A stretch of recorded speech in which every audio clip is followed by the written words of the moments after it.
Hello dear student, welcome in the class of biology. Today's lecture we are discussing about class 8th biology chapter number 10 reaching the age of adolescence.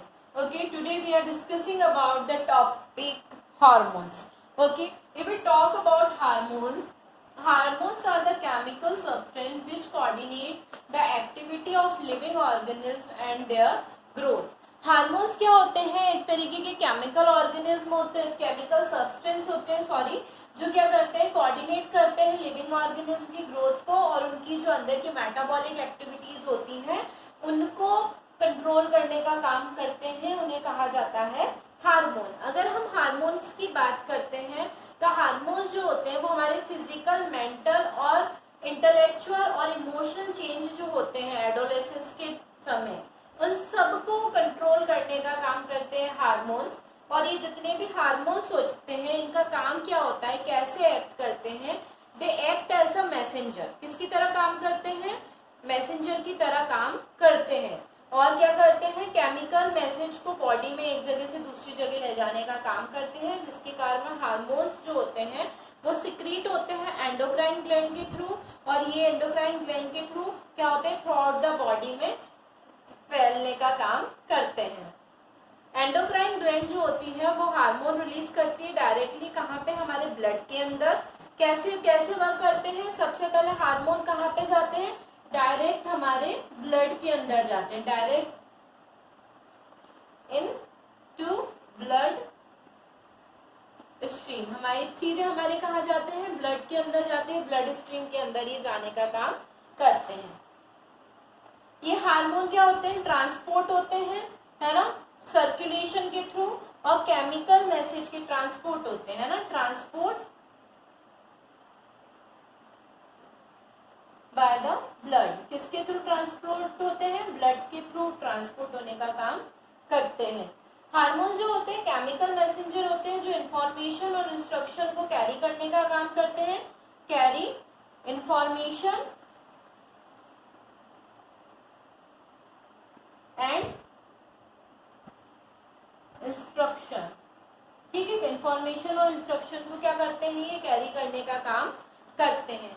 Hormone जो होते हैं specific part तक पहुंचते हैं. वो organ हो सकता है, टिश्यू हो सकता है, सेल होता है ना. और मैसेज जो होता है उसको सेंड करने का काम करते हैं. Reaching to specific organ. कहाँ तक जाते हैं? स्पेसिफिक ऑर्गन, टिश्यू, कहीं है ना, वो कुछ भी हो सकता है. स्पेसिफिक प्लेस है ना, रीचिंग टू स्पेसिफिक प्लेस, वो प्लेस हो सकता है ऑर्गन, टिश्यू और सेल. और मैसेज को सेंड करने का काम करते हैं. Message send to target organ. कहाँ तक पहुंचाते हैं? टारगेट साइट या टारगेट साइट जो भी ऑर्गन होता है वहां तक ये उनको क्या करते हैं, पहुंचाने का काम करते हैं. ठीक है, समझ में आया बच्चों? क्या होता है, ब्लड स्ट्रीम में डायरेक्ट जाते हैं, उससे ट्रांसपोर्ट होता है ब्लड सर्कुलेशन के थ्रू आउट द बॉडी. क्या इनका मेन काम क्या होता है? इंस्ट्रक्शन जो होती है उनको कैरी करने का काम करते हैं. स्पेसिफिक प्लेस तक पहुंचते हैं, मैसेज को सेंड करते हैं, कहाँ तक? टारगेट साइट तक. इस तरीके से क्या होते हैं, हार्मोन्स जो होते हैं वो वर्क ऑन या फंक्शनिंग करने का काम करते हैं.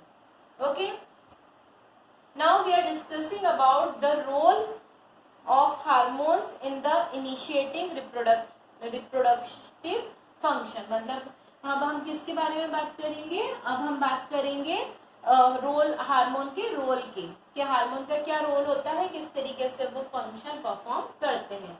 So role of hormones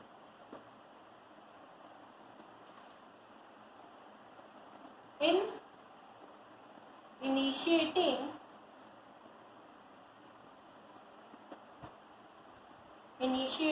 reproductive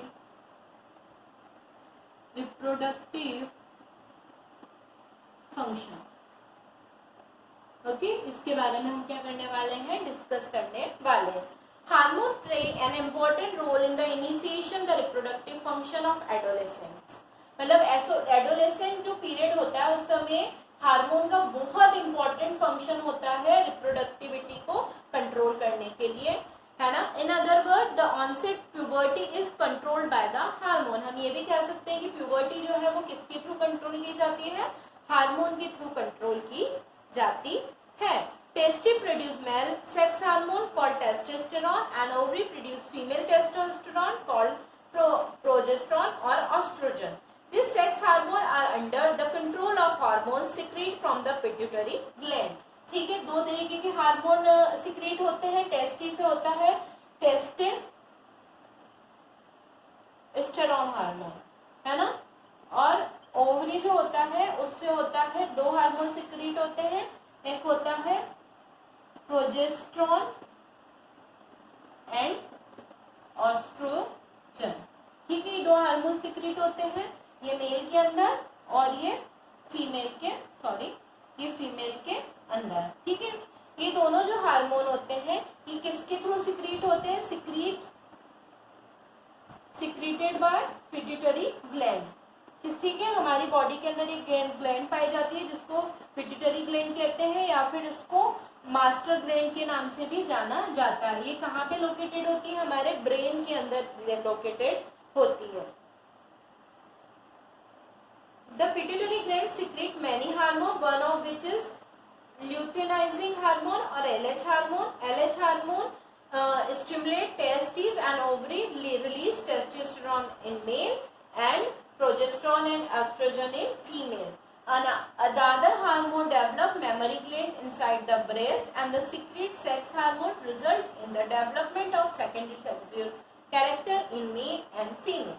pituitary gland जो होता है एक luteinizing hormone LH hormone secrete करता है।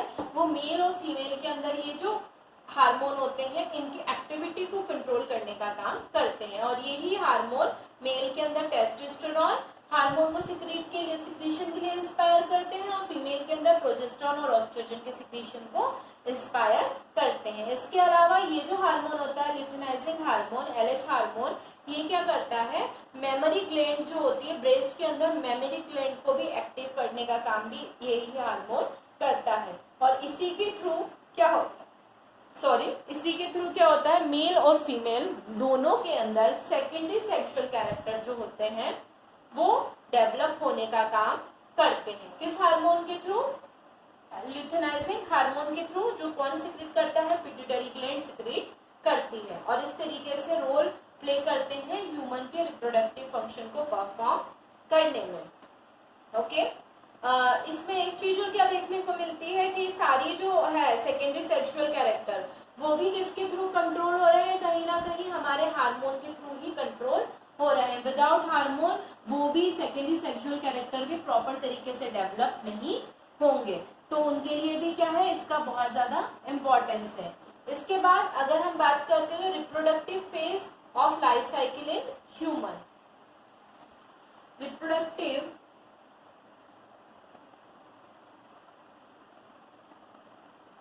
phase of life in human।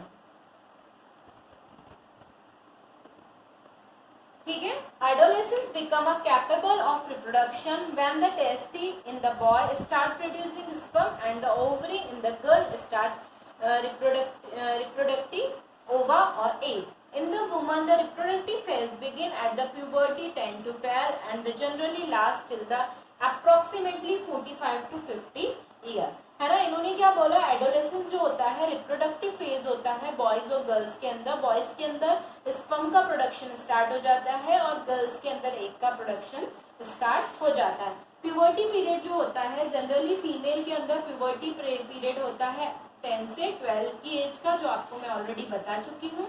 और इसका स्टॉपिंग पीरियड या बंद होने का जो फेज होता है जिसे हम क्या बोलते हैं, मेनोपॉज, वो जो होता है उसकी एज होती है, प्यूबर्टी पीरियड के बंद होने की एज जो होती है वो होती है 45 टू 50 की एज। ठीक है, इसमें इनका क्या होता है, ये मेंस्ट्रुएशन साइकिल हो जाता है। पर मेल जो होता है उनके अंदर फीमेल से के कंपेयर में ज़्यादा कैपेसिटी होती है रिप्रोडक्शन करने की, क्योंकि इनकी throughout the life male के अंदर ही हमने किसकी बात करी थी, फीमेल की बात करी थी। मेल के अंदर जो होता है स्पर्म का जो फॉर्मेशन एक बार स्टार्ट होता है किस एज में, 14 से लाइफ क्या होता है, चलता रहता है ना, थ्रू आउट द लाइफ चलता रहता है। बट जैसे जैसे एजिंग आती जाती है वैसे वैसे स्पर्म जो होता है, स्पर्म लेवल का जो फॉर्मेशन होता है वो लिटिल बिट क्या हो जाता है, कम हो जाता है। तो उनके रिप्रोडक्शन की, स्पर्म तो फॉर्म्ड हो रहा है पर रिप्रोडक्शन की कैपेसिटी उनके अंदर कैसी हो जाती है, little bit in compare to mid age कम होती जाती है। और उनकी हेल्थ के ऊपर भी डिपेंड करती है उनकी रिप्रोडक्टिव कैपेसिटी, किसकी, मेल की। आप लोग सब जानते हैं लीगली अगर हम बात करें तो मैरिज एज जो है गर्ल्स की 18 ईयर है और बॉयज की क्या है, 21 ईयर है।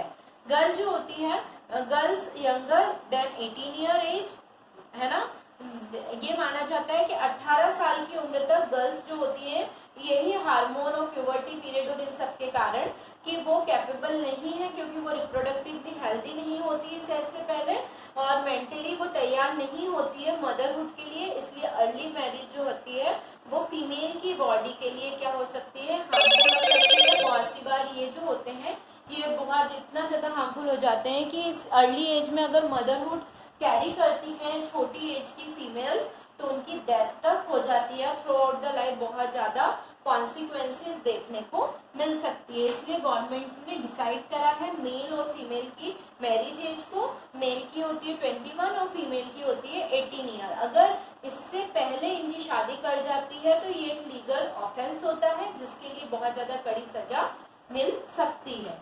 ओके, और इसी के साथ हमारा टॉपिक हार्मोन्स जो होता है वो फिनिश होता है।